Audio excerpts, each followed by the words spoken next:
Hey guys, welcome back to my channel. I know I haven't posted in a while. I was kind of I don't know, I was figuring out life, still trying to figure out life, but, oh, we're gonna have a little guest. I'm still trying to figure out life, but I have decided that this year I want to kind of have a year-long reading goal. So, what I mean by that is I want to have a designated book that I have to read in that month. And that book, the themes of that book will correlate to what the month is known for, like the national whatever month. If that month has a significant holiday, then it will coincide, kind of, is that the right word? Coincide? Then it will correlate, whatever. It will end up matching the vibes of the holiday. I guess I will just jump right into the books that I've picked out for this year. I have written in my notebook what each month signifies and what book it is. Also, I wanted to make sure that they were books that I already had, because in 2024, I'm trying to buy less books and read more books that are on my shelves. So, I wanted them to be books I already had in my possession. So anyways, let's get on to the books. In January, the theme for January is just straight vibes, because I do not have a book that I know of that kind of goes with New Year's and the vibes of New Year's. I've already started this book. I'm only 17 pages into it, so not very far, but the book for January is We Are Okay by Nina Lacour. I chose this book because January is right after, December, which means it is still in winter, and this book, I know, sets in winter, and also there's snow on the cover. I just felt like it was close enough for January. Also, this book is gorgeous. So this girl named Marin, she ends up leaving her hometown with just her phone, her wallet, and a picture of her mother. And she ends up going to college. And her best friend from her hometown, she hasn't spoken to. She's been ignoring for months. But finally, her friend from hometown ends up visiting her at her college during winter break. And basically, it's just her and her friend. And she ends up having to confront everything that she had left behind in her hometown and what made her want to leave without talking to anybody and without a trace, essentially. So it seems like a very hard-hitting book and a book that might make me cry. February's book is Black History Month, but also Valentine's Day. So I wanted to choose a book that is a romance, but also written by a Black author. So we chose How to Marry Keanu Reeves in 90 Days by K.M. Jackson. I've not heard a whole lot of people talk about this book, but it sounded really well. It sounded really good. The print is huge, by the way. But I know this girl is in love with Keanu Reeves.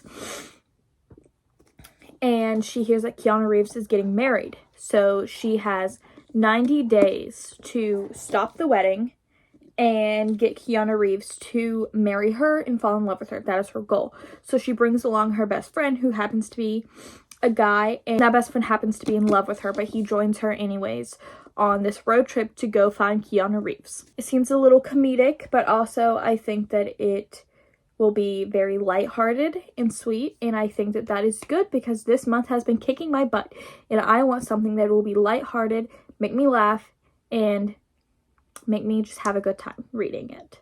So March is St. Patrick's Day, and it's also my birthday month.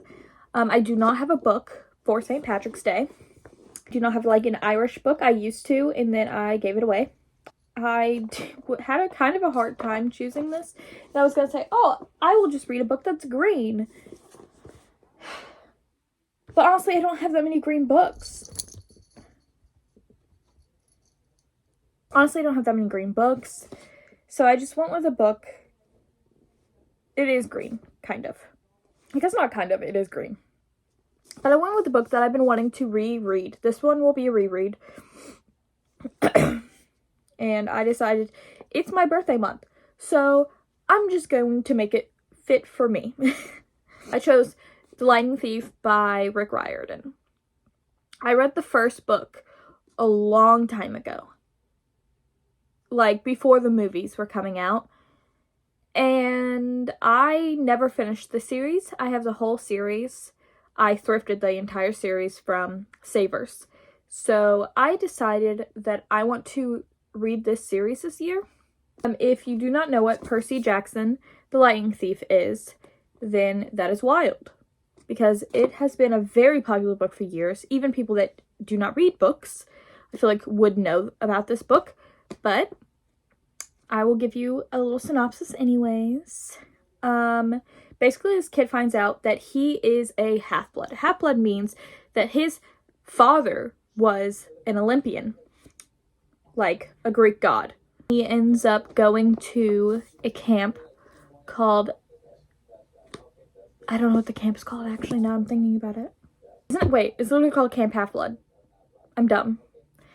Anywhoosies. And he meets other half-bloods.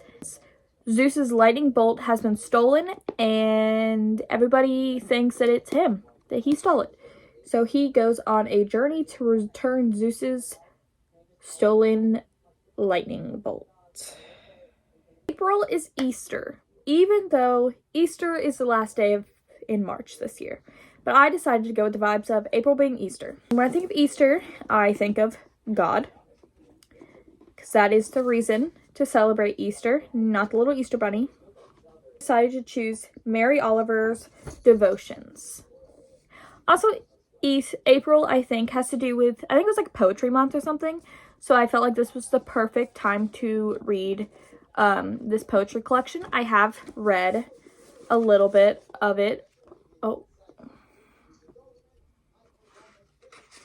have read a little bit of it already. I have a few tabbed, a few things underlined.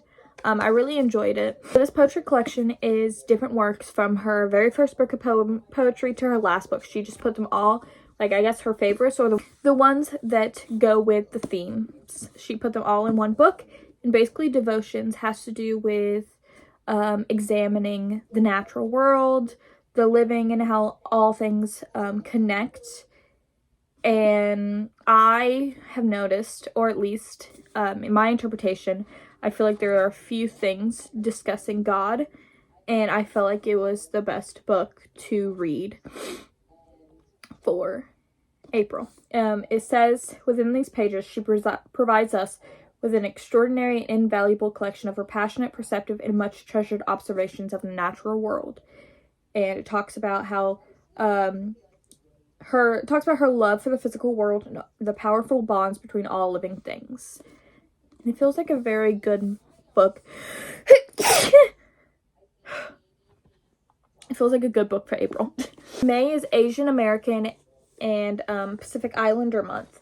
So I decided I wanted to go with a translated work. For the month of May, I chose If Cats Disappeared from the World by Genki Kawamura.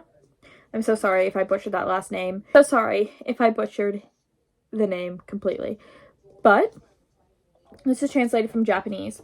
And this book is about a postal worker who finds out he only has, I don't know how long. Hold on.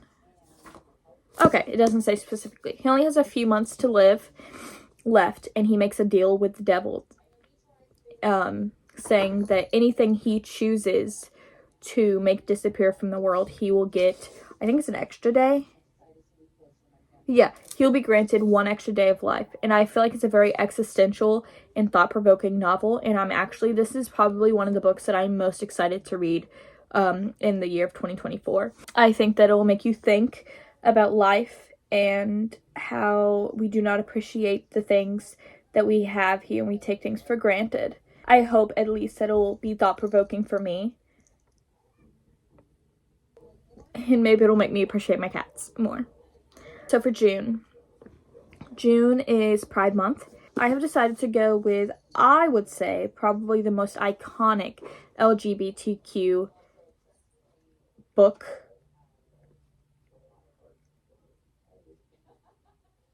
ever. I mean, I could be very wrong. I think Heartstopper is probably up there, but I've already read Heartstopper. So I just chose one that came out forever ago and that I've literally had forever and I haven't ever read it. I have Simon versus the Homosapien Agenda by Becky Albertali. Like I said, I feel like this is a very iconic novel. It's about a 16-year-old boy named Simon Spear, and he is being blackmailed that if he doesn't play the wingman for class clown Martin, his sexual identity will become everyone's business. And he is gay, but he's not open about it. He hasn't told anybody, and I think it's him trying to navigate his sexuality, his emotions, and how to navigate being blackmailed and not wanting to be outed whenever you're not ready to be out yet. So I think this will be a good book for me to read for Pride Month. July, I just chose straight summer vibes. I have chose It Happened One Summer by Tessa Bailey. I have already read part of this book before. I didn't finish it. I don't know why. I don't have a significant reason for why I didn't finish it, because I was enjoying it. But basically, this girl, she's an heiress type vibe. I don't know if she actually is an heiress. Her name's Piper. But she lives in, like, California, and she gives some Paris Hilton vibes when Paris Hilton was younger. And she goes to parties and has fun. But she ends up getting in trouble with the law. And her father's like, cutting you off. You're going to go to a fishing town in, where is it in? Westport, Washington. And you're going to learn how to appreciate money more and learn how to not be a spoiled brat. And she meets this guy named Brendan. He's a sea captain, but he also owns the bar where she's staying in, because there's an apartment above the bar, and it's a grumpy sunshine romance. And I'm excited to finish it. So I guess there's not really much other than July. It is summer. For August, I feel like I had a reason for this one. I read somewhere, I think, that it had something to do with, like, National Women's Month, National Women's History Month. But I looked it up before this video, and that's in March. So I don't know why I chose this book for August, but I did. So I guess we're just going with straight vibes in August. We're choosing The Bell Jar by Sylvia Plath. Whenever I thought it had to do with women in August, I was like, why not read one of the most popular unhinged women novels ever, written by a woman? I love unhinged women books. It's probably one of my favorite genre of books. I don't know if it counts as a full-on genre, but I'm counting as a full-on genre. It's one of my favorites. And I don't fully even know what this is about, other than an unhinged woman. Some lady named Esther breaks down with such intensity that her insanity becomes palpably real, even rational, as accessible in experiences going to the movies. A deep penetration into the darkest and most harrowing corners of the human psyche. Love it. So in September, it is Hispanic Heritage Month. For Hispanic Heritage Month, I chose The Hacienda by Isabel Cañas. I know the N is different when it has a swoopity swoop on top. I'm trying to learn Spanish on Duolingo more. I'm so sorry that I'm not pronouncing it correctly. But I think this is fun because September is right before October, and it's spooky, and it's the fall, and this has to do with a haunted house. So I felt like it was a perfect book to honor Hispanic Heritage Month, but also transition into spooky time.